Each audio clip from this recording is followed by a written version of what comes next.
When myself and YouTube superstar legend Ryan McGee started this channel, we thought we had it all figured out. But the one thing we didn't have figured out was how to sell merchandise to our beloved fans. We didn't know how to sell it. And then one night, while asleep in our bunk beds, a vision came to us from the heavens above and said, "Boys, what you need is Shopify." Ryan and I woke up at the exact same time and looked at each other and in perfect unison said, "Holy smokes, Shopify!" We've used Shopify for years. Wouldn't consider using anywhere else. It's really fantastic. It's super easy to use, and most importantly, it's fun. If you're ready to sell, you're ready for Shopify. Turn your big business idea into Shopify. It's supposed to be the sound effect there. Sorry. My friend here says that you can sign up for a $1 per month trial period at shopify.com/super. That's right. Go to shopify.com/super. You can get a $1 per month trial period. What's not to love at shopify.com/super? Again, that's shopify.com/super.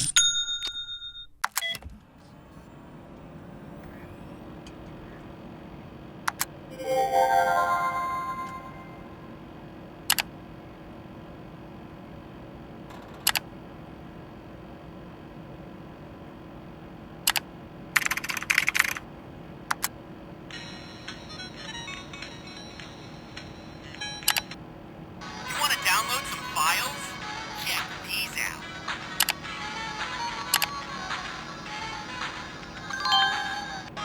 Check these out. Will you be at the gates of heaven? Congratulations, you won! Alert! 今天恢复你美丽的 Prescott。$89, $90. Oh my God, dude. Woo! Woo! That might have been the biggest vape cloud on this side of the Mississippi. Oh my God. Were we recording the whole time? Yeah, we were rolling. Okay. Woo! Well, welcome back, everyone. Sorry, I just had to take a huge ass vape hit, as everyone's doing nowadays. It's the hottest trend. It's the hottest new fad. It's the sickest new addiction. Putting metals in your lungs. Nicotine is sick. It's fucking sick nasty. It's dope, DOPE, AF, if you don't mind me saying so. Nicotine is my favorite addiction. Do you plan on, quitting the vaping actually soon? Okay, I was actually because we're gonna start an office-wide thing. I was gonna talk to you about this, about if you had a date in mind, because guys, I'm sorry to let anyone down. I as well am addicted to nicotine, and I always have been. I think as long as I'm clean by the month of my birth, or as long as I am on the process. So next. So month. Sometime this month. I got anytime this month would be great, but not today. Not today. Or tomorrow doesn't really work for me as well. If we could get through this work week and then maybe circle back to it Monday in a meeting or something, we can figure out a date. A weekend is the best time to start, because really you just need 3 days to get over the initial withdrawals. But the weekend's for fun. The weekends you want to be here for wild times. Luke has said himself many times. He said that when he is withdrawing from nicotine, he is angry, and I'm scared I might just say the wrong joke or something, and he's gonna fucking crack my pencil neck. Well, he could. He has the grip of a gorilla. Which, have you heard this? There's this thing that is gonna be super fucking old by the time this podcast comes out. It's the biggest question on the internet. For the past week, at least, as far as we've been recording this, 100 men versus one gorilla. Have you heard about this? I have, yeah. Crazy stuff. I've heard about this. I've seen this. I think personally, I think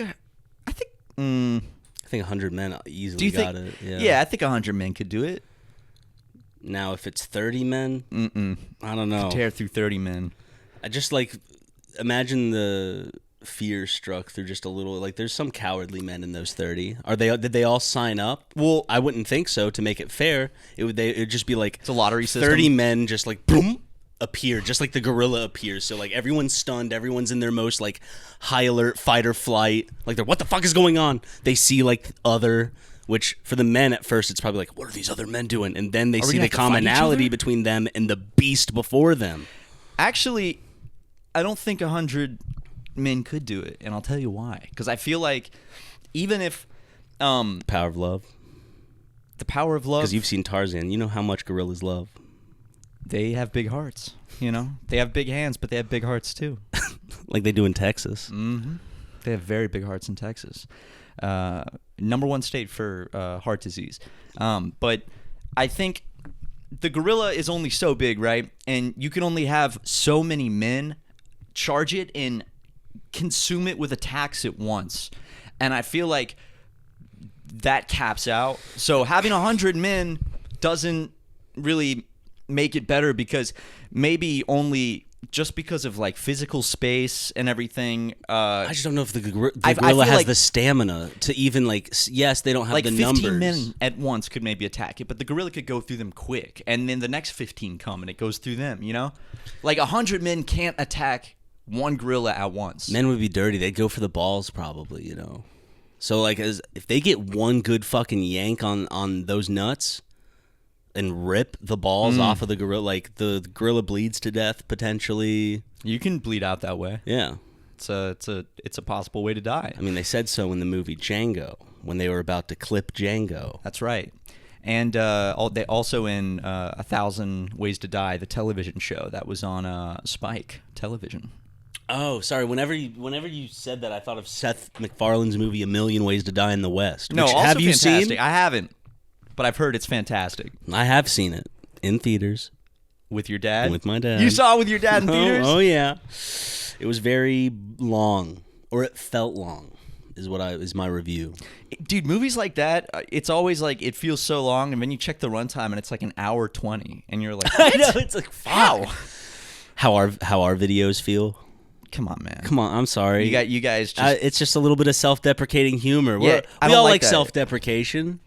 To self-deprecate this week, I went and I punched myself in the face a couple times, so I have some bruising on my face. I tried to cover it up with makeup, but the tone doesn't match. So you probably deserved it one way or the other. Yeah, I mean, karmatically speaking. Karmatically speaking, through life, you earned those punches. 100%. Regardless of whether you know specifically what each punch is for, you know that they're earned at some point.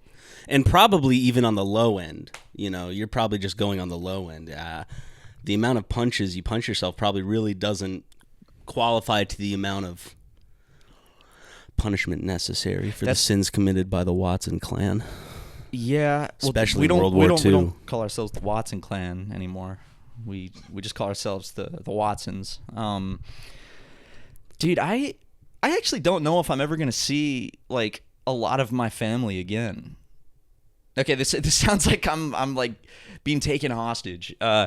No, but what I mean is like on my dad's side of the family, you know, like we weren't close to begin with, and really the only time I would see any of those people was when I would go visit my grandparents. But both my grandparents passed, so you know the rest of the Watson cousins and aunts and uncles and nieces and nephews, they're all spread out over the Deep South, and no weddings, no. Oh no.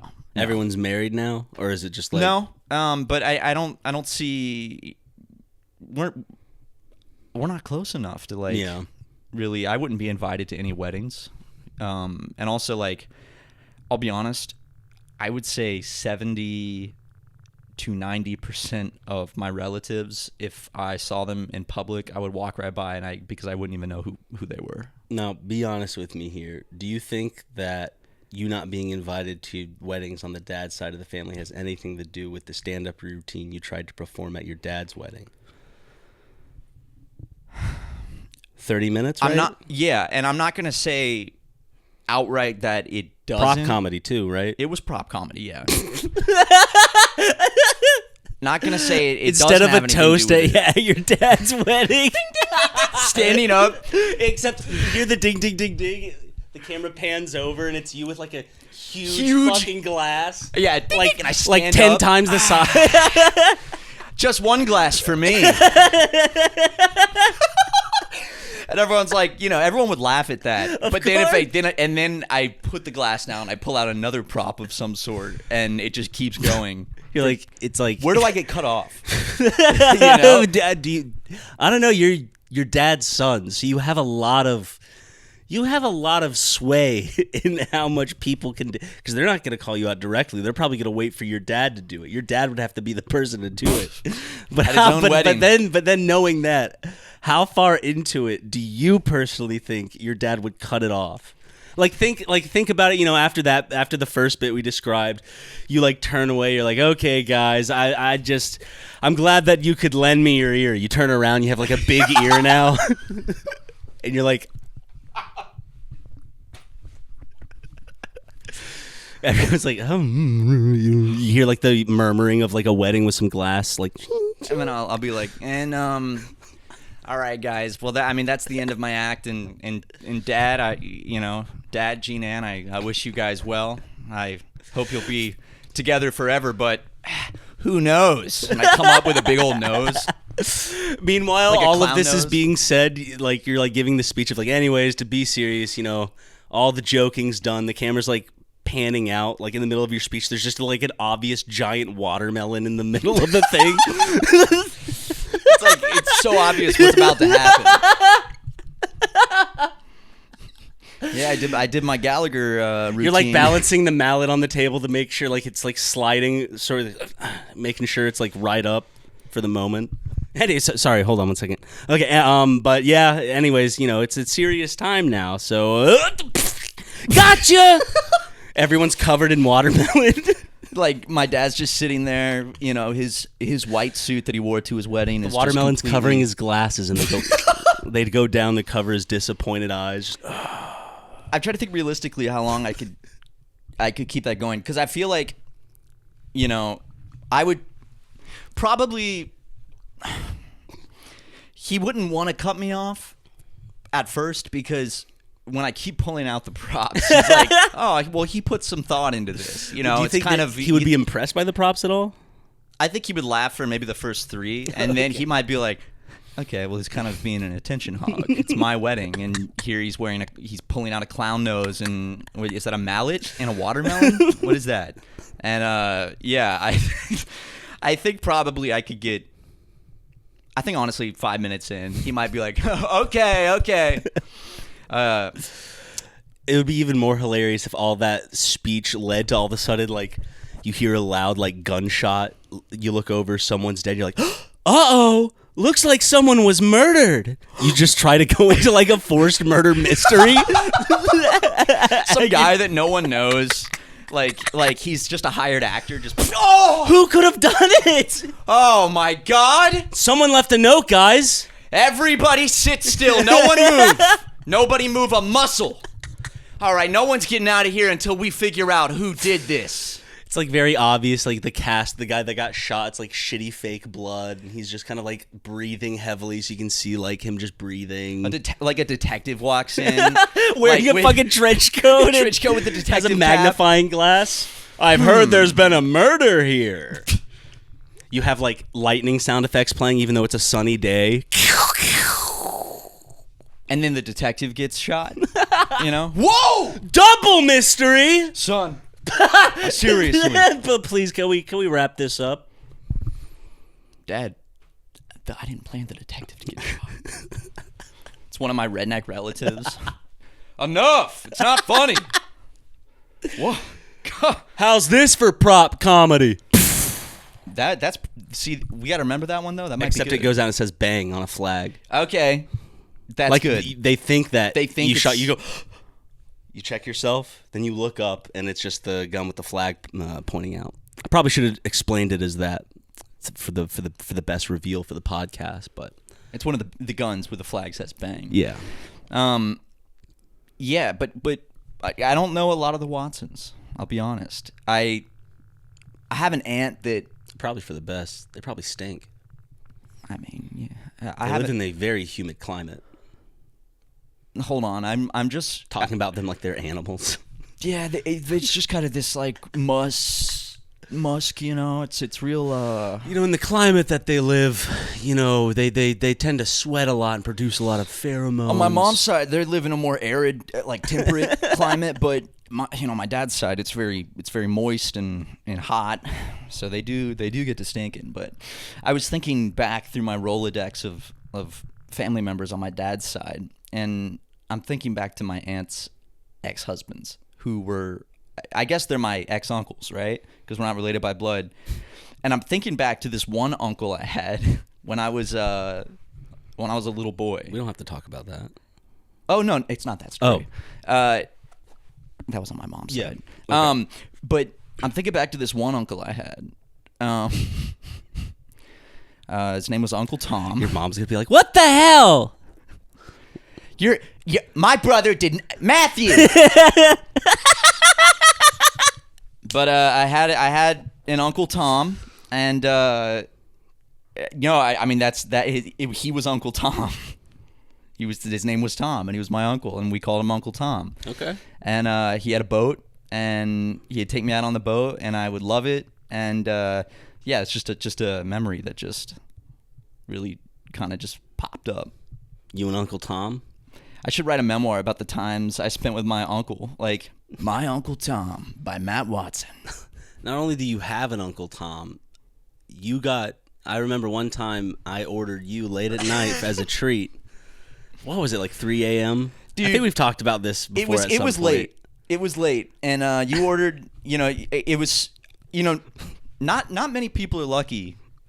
To have friends like us. As lucky as I am to have a friend as good as Ryan McGee, who surprise orders 1 pound of baked mussels at like midnight to my front doorstep from Uncle Tom's Crab Shack. Was it just because the name was that? I was just like, this name is ridiculous, but also like, imagine just getting a pound of mussels from Uncle Tom's. Well, I didn't have to imagine. Crab Shack. So I had to make it a reality. I had ordered food, I think, myself, and I went downstairs and just assumed my order was a part of it. Mm-hmm. Maybe I was like, "What is this?" And I look at the receipt, and it says it's from Uncle Tom's Crab Shack. And I look at the items, and it's like baked mussels, 1 pound. Oh yeah, and you got the garlic ones, like the extra garlic butter sauce or whatever. And I knew right away that it was from you. Yeah. So I took it upstairs, of course. And I took it inside, and my dumbass. I don't know why I didn't think this through, but I just took it inside, and I was like, "Oh, Ryan," and I put it on the countertop instead of just throwing it out. And you went to bed. I went to bed and just forgot about it. And I wake up in the morning, dude. My entire house reeks of fucking Uncle Tom's baked mussels with garlic sauce. Was it a very It was awful. Was it so a very bad. ocean smell? Like what did it smell like? It smelled like a pound of baked mussels had sat out on my counter all night. Because also they were sitting outside for a couple hours. Did you not have any? No, they've been sitting they've been sitting on my front doorstep for hours, by the way.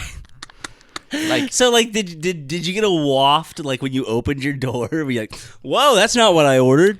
I don't remember if I got a waft when I opened the door, but I remember being surprised by a big greasy brown bag. Was it like wet and soggy? It was greasy. Did they have a logo on the bag, or was it just the receipt? No, it was just the receipt. Did they have their logo on the receipt, or was it just the title? Honestly, I don't remember. This was a couple years ago. Oh, God. Good times, man. Very good times, dude. Like the time you, it's very similar. I was at home. This was another late at like 2 a.m. or some bullshit. No, this wasn't 2 a.m. 3 a.m., 4 a.m. Nope. Yeah, it was okay. It was closer to 5. It was like 4-ish a.m. or whatever. It was very late or early. It's that awkward time where it's in between the two of being right, really early and really late. Right. But I get a loud pounding on my door, and I'm like, who the fuck is like knocking on my door at fucking 4 a.m.? Yeah, if someone's knocking on my door at 4 a.m., it's gonna scare the shit out of me. Like, is this like, I don't know why. I think at the time I was like, is this like a Jehovah's Witness up early or something? Like getting their rounds in at like 4 a.m.? It's like, hey, early bird gets the worm. Mm-hmm. So I go out, and then there's there was what, like lotion, or what was it? I mean, what? So you open the door probably very warily, right? Yeah, I'm like looking out, and then I see there's this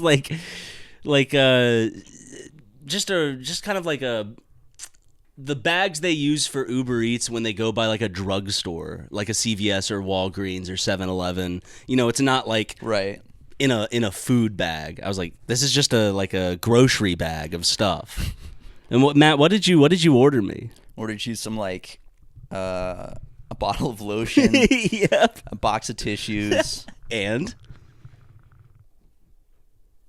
What was I don't remember what the third thing was. oh, for some reason I thought you like ordered me like orange juice or something too. Maybe you didn't. No, there was another time I ordered you a single orange. Okay, that's what it was. Okay. So it just showed up. But I got you just lotion and tissues. And I guess this is more so, I guess looking back, like, You left a specific note for the Uber Eats driver. yeah, so like this Uber Eats driver, gets this order, and it's like 4:30 in the morning, and he knows exactly what this is for. It's like, why, like, this guy definitely needs this shit. He's like, It's damn, like, he's horny as fuck. yeah, you ordered some fucking He lotion. needs to and rub tissue. one out. Priority? Yeah, Shit. it was priority, and Even though they don't see that it's priority on their end. which I just found out, which is bullshit, but that's whatever. And I put a note. I put meet me at the door, and I put like, I'll be wearing headphones at my computer, so please knock until I answer. So it was disheartening to hear that he didn't wait for you to answer the door. But at least he rap tap tapped upon your chamber doors loudly. The note that I always leave is like I put the onus on like the person ordering in like a we'll see, but I kind of make it like you have a disability or something, where I'm like, hey, I'm hearing impaired. I'm very hard of hearing. It's hard for me to like hear. So could you please like ring the doorbell several times and knock loudly? Next time, Like I'm always like very nice about it. I'm like, hey, I'm very hard of hearing. I'm gonna put that next time I order someone an Uber. I'm very hard of hearing. So if you Please could yell. speak up, If you could please yell. if you could please enunciate and project your voice. I remember I ordered. So how are you? Good. Oh, that's awesome. Nice. I've ordered Ad reads.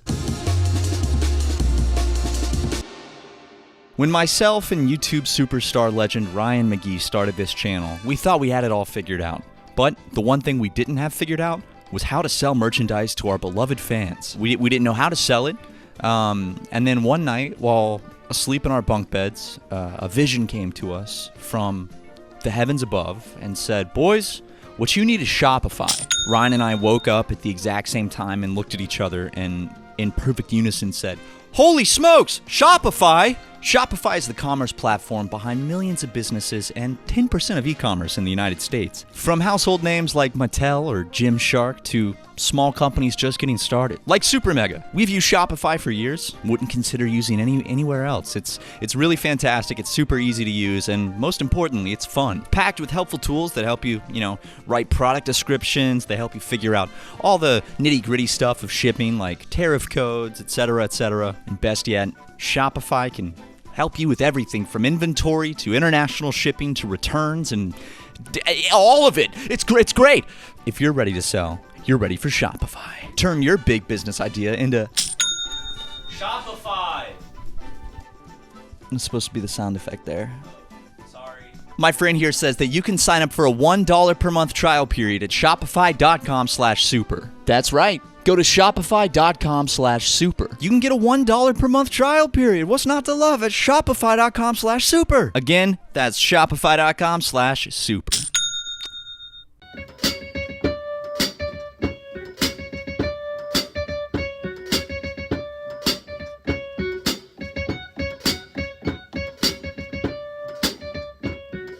My favorite thing to do when I order someone an Uber is like change the preferences so it's like in the summer just put like heat. No, hot. I do that, dude. And then I do talkative, talkative, dude. Yeah. Always when like it was like getting someone an Uber to like an airport sometimes.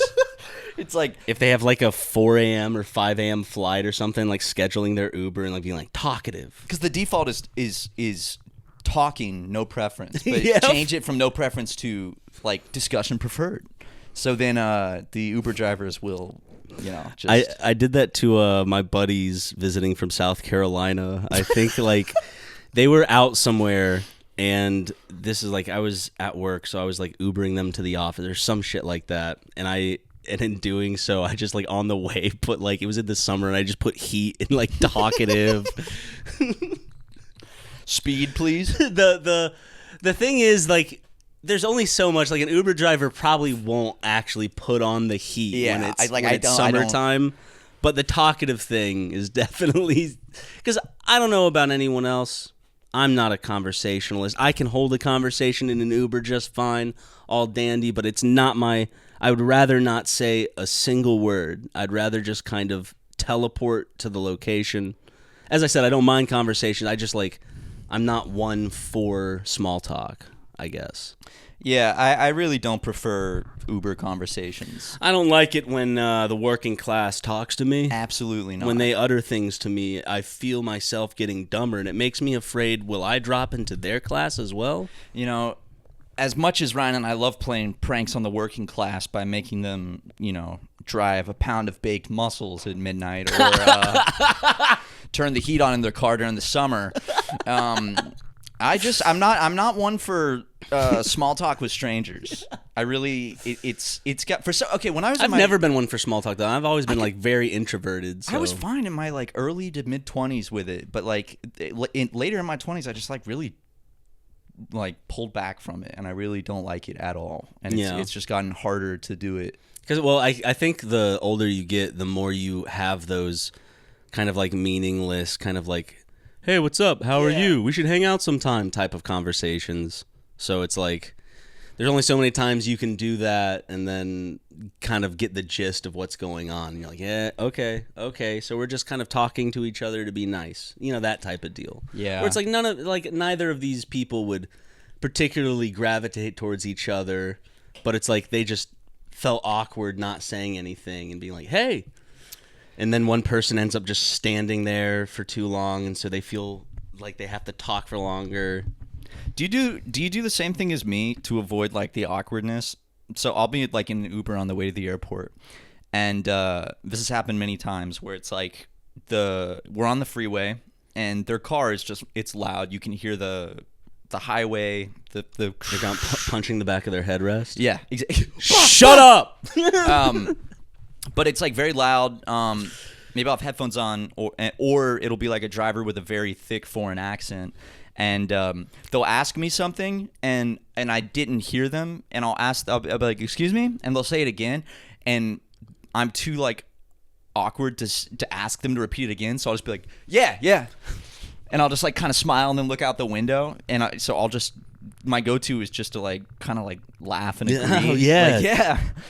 Just because you're, I think that, it's your survival instincts being like, be nice. Be nice, portray what I want to receive. Like this, we're all good. And there's no misunderstanding. In reality, he's like, there was did you see that dog on the side of the road that got hit by the car back there? Oh, yeah. Oh, yep. Mm-hmm. Fuck yeah, dude. Shaking his chair. Yeah!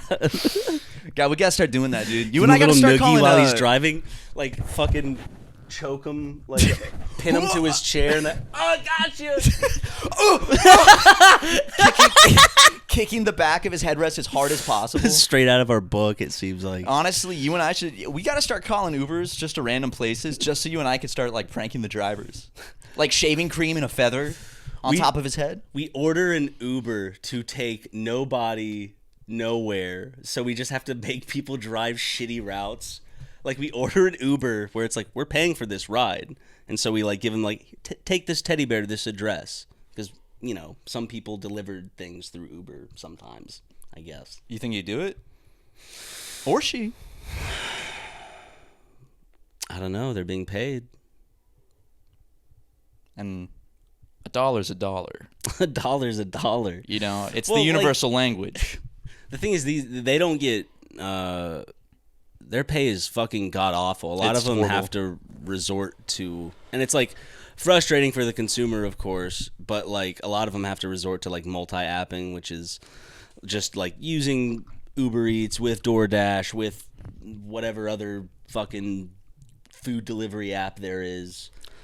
So you'll get just like stacked orders where like there's someone doing Uber Eats orders and DoorDash orders as well as another order. So like it takes You're watching him longer like and you're watching the driver like on the way to you, but he's taking all these random detours. they're and going you're like the opposite way, which Yeah. of course is like frustrating. But again, we're the guys doing I mean, bring me burger, you know, like we're that. and this asshole's out there trying to make more money. I know. The fuck? This underpaid asshole's trying to make ends meet and make it work. I ordered Shake Shack at 11:30 p.m. Where is it? My fries are cold. Great. And now the cheese on top his returned to a solid state. I like leaving that as like a review. It's like my fries were cold and my cheese reformed to a solid state. 2 stars. Even if it was half liquid, half solid, that would have been acceptable, but it was fully back into a solid state of matter. So, sorry. I hate people that I see a lot of people online, especially that are like this, that towards any like delivery driver, they just automatically assume like the worst, Like you assume the worst instead of the worst incompetence. will. Like Yeah. as if like everything was done in bad will. So it's like if they forgot something, They it's like, forgot my fucking sauce. stupid driver. It's like maybe the They restaurant, forgot maybe the my restaurant. drink. Yeah, like The restaurant's at fault for a lot of like. I think the restaurant's the ones who like puts the Uber Eats driver is just literally Just grabbing picking it the up. bag. They're grabbing the bag. That is doing it. their job. You know, The restaurant has the responsibility of making sure the sauces you put on. At the same time, you also have to think of like, I don't know how any of the back end stuff works. So maybe you just have like a manager who doesn't know what the fuck he's doing. So like the way that the menu is on Uber Eats just kind of like fucks things up. I don't know. I have seen some restaurants that like are open on Uber Eats that are like closed, or like some like the menu items were completely different. But I feel like, I don't know, do you have to like, does a restaurant have to pass a test to be on Uber Eats? Because I see a lot of fucking like bullshit ghost kitchens. yeah. So many ghost kitchens, dude. I saw a ghost kit. So I actually found out that there's this one spot that operates like 20 to 30 different restaurants on Uber Eats out of one kitchen. They So just get sad. orders in, and it's just like Italian food, a yep. burger, Yeah, and they just steak. make it on the spot. But it's like all these different restaurants. I think that there should be some sort of emblem given to ghost kitchen restaurants. Is there? I guess like How about a ghost?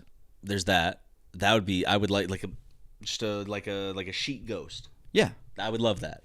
Well, people might misidentify that as maybe the owners of the restaurant are racist. Well, just don't have the pointed hood. You know, just be like a. Okay, yeah. It's like Casper's like a weird type of ghost. Yeah, Casper, I'm not sure what's going on. Casper almost looks like some kind of like, almost like a stage of like an embryo's development in the very beginning. Isn't that? Didn't he die when he was a baby or something? That's like why Oh. he looks that way. Maybe. He kind of looks like some cum. I'm gonna look up how did. I don't know where my phone is. It's on the floor over there for some reason. Oh my god! I noticed that. Because I went to go. Casper is a weird little fellow. Ryan, what are you doing, dude? What was I? You were looking up Casper, How did the friendly woke. Casper die? In 1995 movie Casper the Friendly Ghost, Casper McFadden dies of pneumonia at the age of 12. He dies after a long day of sledding. So, you know, a bit far off from being an embryo or a fetus, but still died as a child. So a long day of sledding, and then he died the same day of pneumonia. That was some rapid onset pneumonia. Dies after a long day of sledding, becoming ill and cold, as seen in a flashback scene. I had it on VHS and I loved it, and I don't remember anything about it. I was always too scared. Ghosts still creep me out too much. Ghosts are scary things, dude. They are. You know, and I'm not. I wouldn't say I'm a ghost believer, but I also Especially the ones in Harry Potter, dude. Oh, dude, the ones in Harry Potter. They go through walls. They can rip off their heads and shit just for fun. Moaning Myrtle? Come on, dude. I'm trying to take a fucking piss here. Nearly headless Nick. I think he's nearly headless. It's because he only gets a little bit of head. He gets like the start of a blowjob. Maybe a couple kisses on the tip, and Professor McGonagall, behave. And she's like, I don't like the Austin Powers references. I'm done. So Wait he got a a little second. bit ahead. Did Maggie Smith pass away, or is Maggie Smith still? She passed away. Fuck, dude. My childhood. Childhood ruined. Hagrid dead. McGonagall dead. What next? Radcliffe? Well, Dumbledore dead. Snape dead. Snape dead. What the balls? I'm sure there's like some like Dudley? Dudley was in the Queen's Gambit. Yeah, I've seen him in some stuff. I gotta say, I finally watched the Queen's Gambit. Was it good? It was all right. I think it was a bit corny. I've seen scenes from it, like Just a tad corny. That's all. Well, a little more than tad.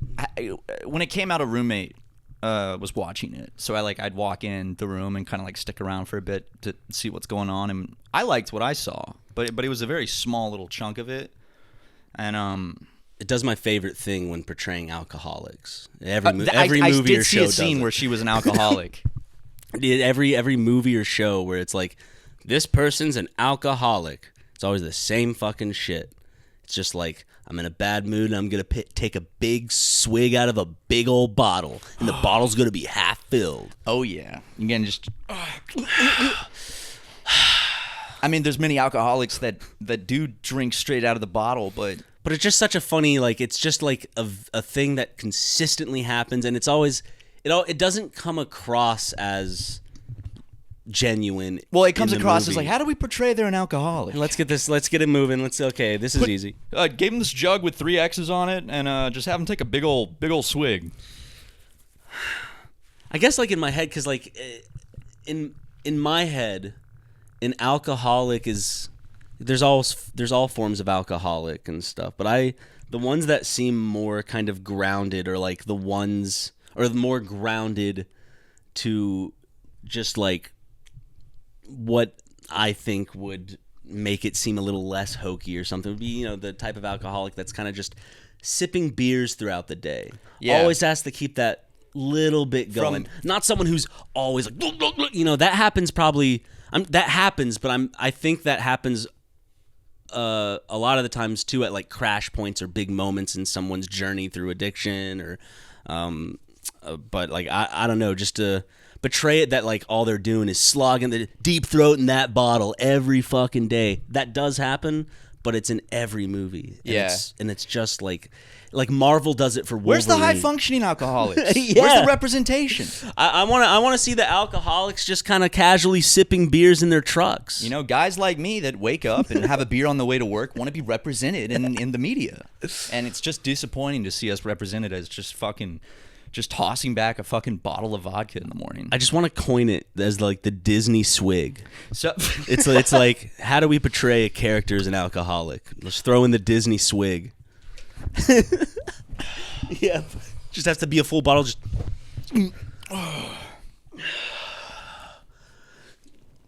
then they go to like chugging the full bottle afterwards. That one sip sets them on the spiral to then start chugging the whole bottle, and then cut to like glasses everywhere and like empty bottles. So like, well, a lot of alcoholics, it's again, addiction is a spectrum too. So. Yeah, but a big one is like drinking. Once you start drinking, it's like you have to continuously keep going. It's like more and more and more and more, and that's why a lot of alcoholics will drink liquor, because it does it faster, and they will just keep going until they're at like a crash out point.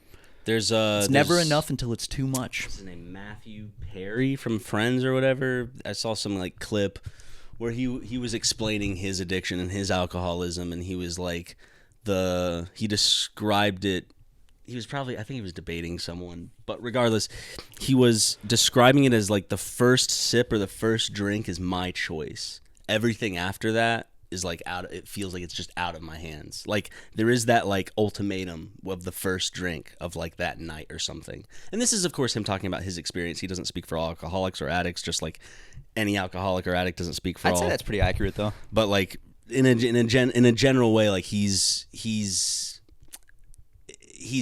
making the point of like from his view as an alcoholic, this is what it feels like. Where I do recognize that there is a moment where I have a choice to make, or there is this ultimatum set in place. Yeah. And while I am suffering from addiction, there is still that moment where I can escape. Even in this one moment, I can escape it, but I choose not to.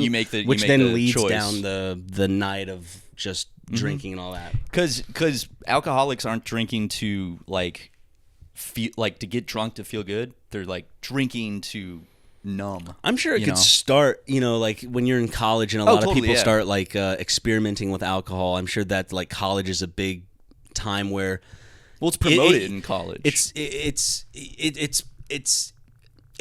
Not incentive. The addiction itself, I believe, is like incentivized in college party culture essentially, and it's hard to detect because a young college kid, they're gonna drink, they're gonna have fun. That's kind of like the what we've been marketed to kind of see. And also, young people go and experiment life. That's just what it's about.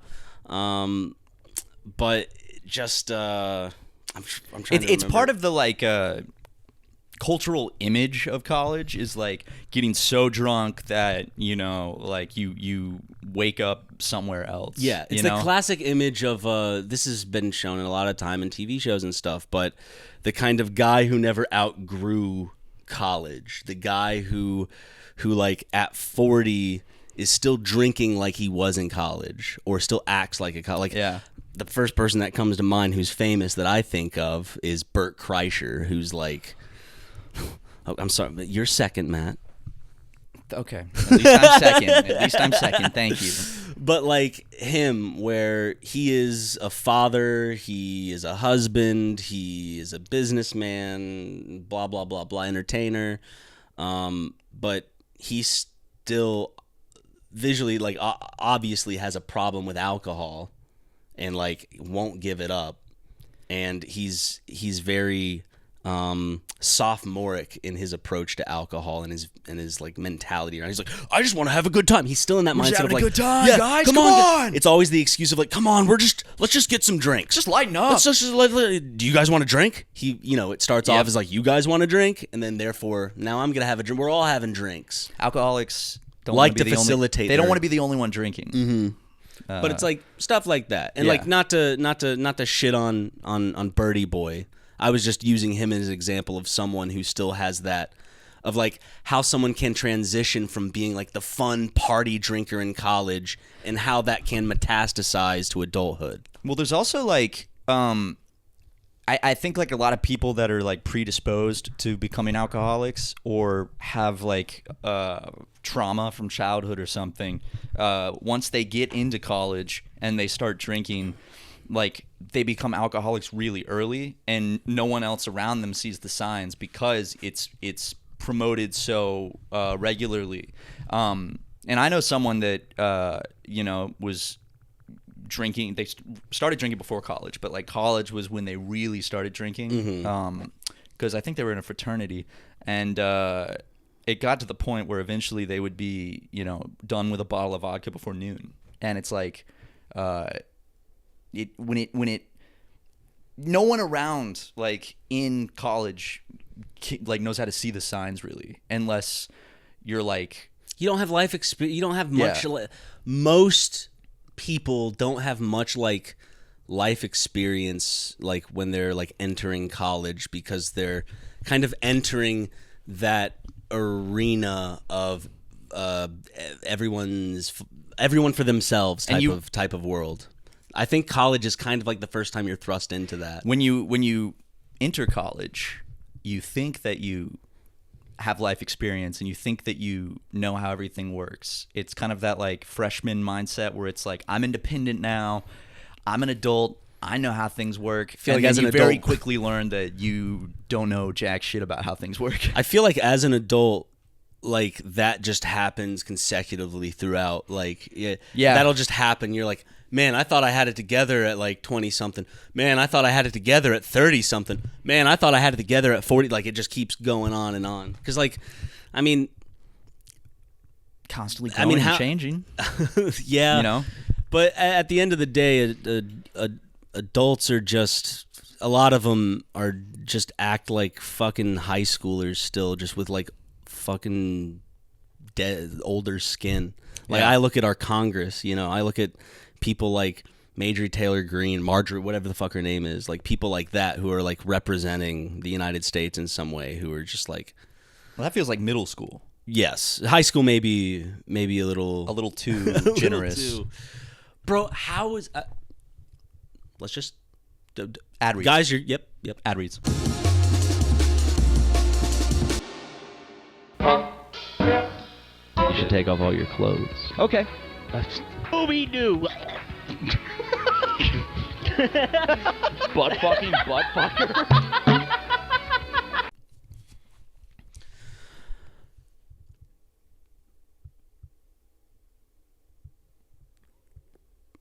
I'm Pickle Rick.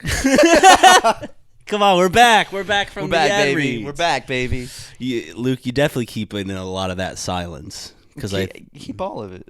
You know, it's the lighting of the fuse until the explosion of the hilarious Pickle Rick gag that I exactly. put in there. And the bigger, you know, the longer the fuse is, the bigger the explosion. I think is how it works. Can we get an audio clip of Pickle Rick, Luke? I'm Pickle Rick. Fuck yeah, dude. Can we get an audio clip of your impersonation recorded in the audio recording app, the audio memo app on the iPhone?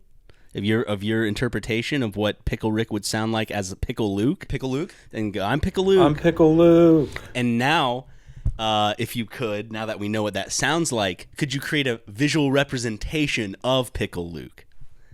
And then have that saying, I'm Pickle Luke. I'm Pickle Luke. I'm very proud of you, Luke. You've been working so hard. Oh, fuck. Oh, this is the last thing he wants to do right now. Too bad. If I notice him being a little short with me, I'll at least know why.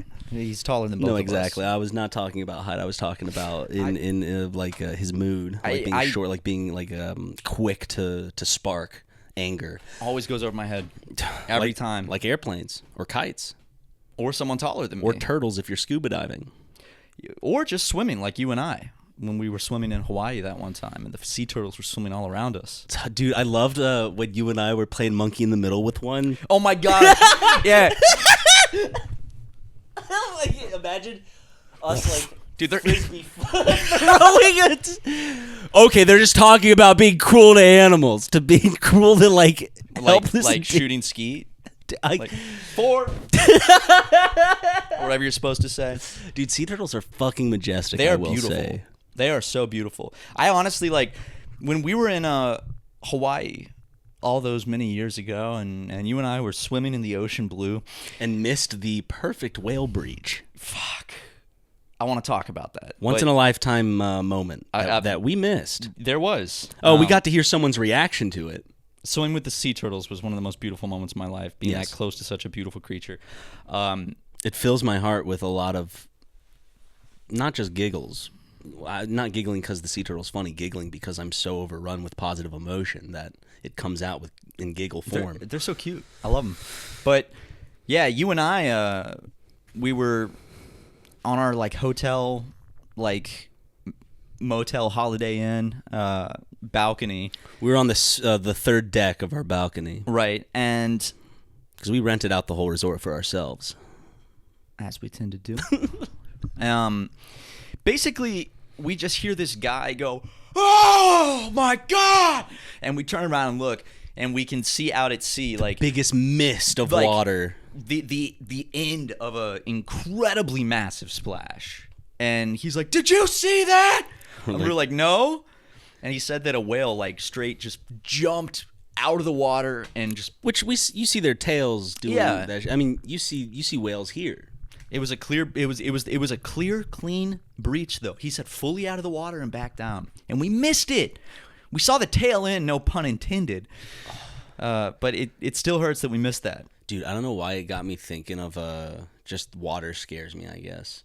But like, there's this one video I saw recently where it's this guy in a kayak. I think he's on the coast of Australia or something. All of a sudden, you see like a great white's fin, and it starts to kind of follow him.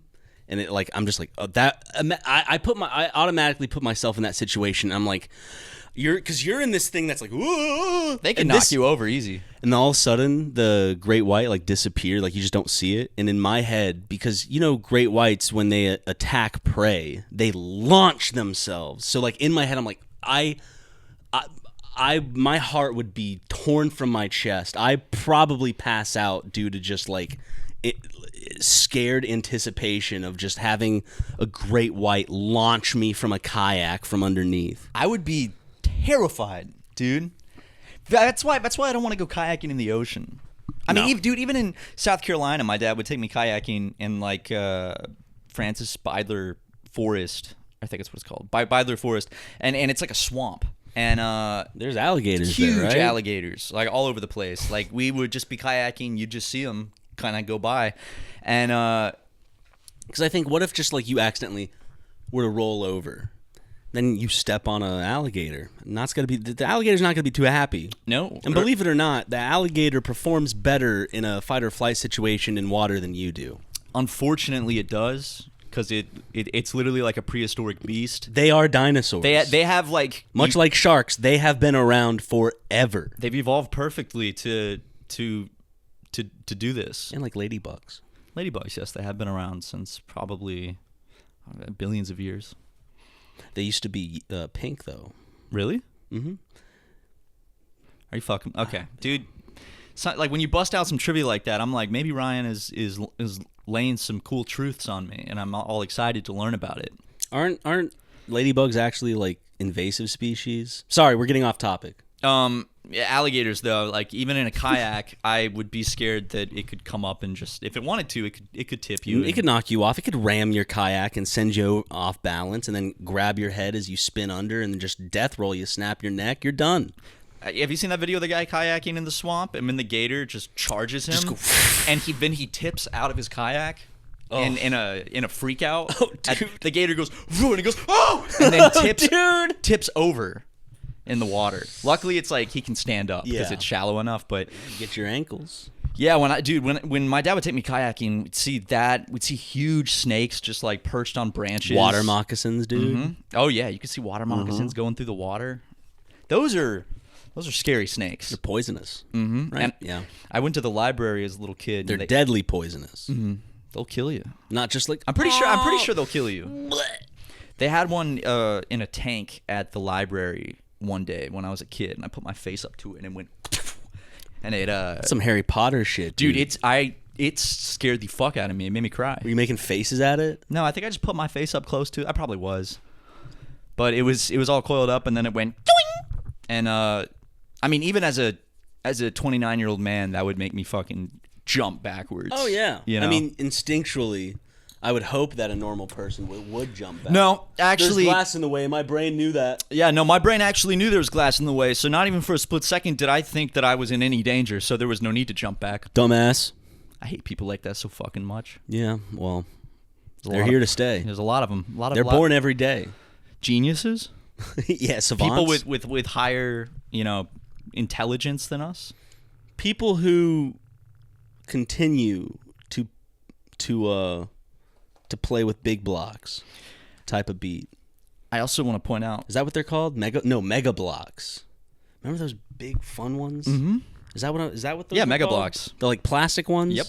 Those are the mega blocks. We should change the name of our podcast again to, maybe we could just play with mega blocks during the episode. Super mega blocks. 13 minutes ago, you sent me this picture of a guy in a pink hoodie. It says, "How to eat a femboy's cake. Pay attention to detail." Okay, you left out it's a screenshot of a TikTok. I'm not sending Ryan like these instructions on how to eat Finboy Bussy, dude. Like, you gotta say that it's a screenshot of a fucking TikTok. I was just informing the audience what I saw. It made me giggle, and I would like to inform the audience that you might have, throughout this episode, if you are a podcast watcher, you might have thought that I had an erection. No, these pants just really have like a lot more material than is needed. So it's like the first episode of Curb Your Enthusiasm, when Larry, he has the same problem, and he goes to take his wife's friend goes to a movie with him because they're both free. It's okay, you had an erection. Yeah, and she thinks that he got aroused. No, I did not. It was the pants. It was the tent. I know an erection, Larry. It was an erection. And this is not an erection. If you'd like to feel it, just to prove to the audience. Yeah. See?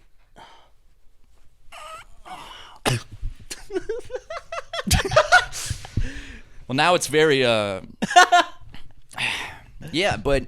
You know, dude, overall, alligators, scary-ass beasts. They do be like that. Scary. You and I love pranking the working class. And... You can support us on Patreon and watch an extended version of this podcast. Well, not an extended version, just a little extra, like 15 to whatever minute episode of us just continuing to talk post regular podcast. And we get spicy. That's where we spill the tea, as they say. But if you look on screen right now, these are the names of such beautiful people. These are all randomly generated names. We don't actually have this many supporters, but if we did, we'd throw it's your good name marketing, in there too. though. It's great marketing. Oh, it looks like we have more, and they're like, I want to be a part of that. But thank you all for watching and tuning in. We hope that you are just ripe with anticipation for the next episode, as we are. Oh, we can't wait to record it. We're going to record it definitely this week. I think tomorrow. I think tomorrow as well. I think tomorrow is when we're recording it. Well, go watch an episode of your favorite TLC show and put what you learned in the comment section below. And Luke, if you could just play us out with another Pickle Luke. I'm Pickle Luke. Thank you. Fuckfest 2025 at Meat Market, and then the address, Atlanta, Georgia. Enter from the rear. Butt Naked Friday, Hot Boy Saturday, Risque Sunday. Butt Naked Friday, Hot Boy Saturday, and Risque Sunday. Dude, who's naming this shit? This is like...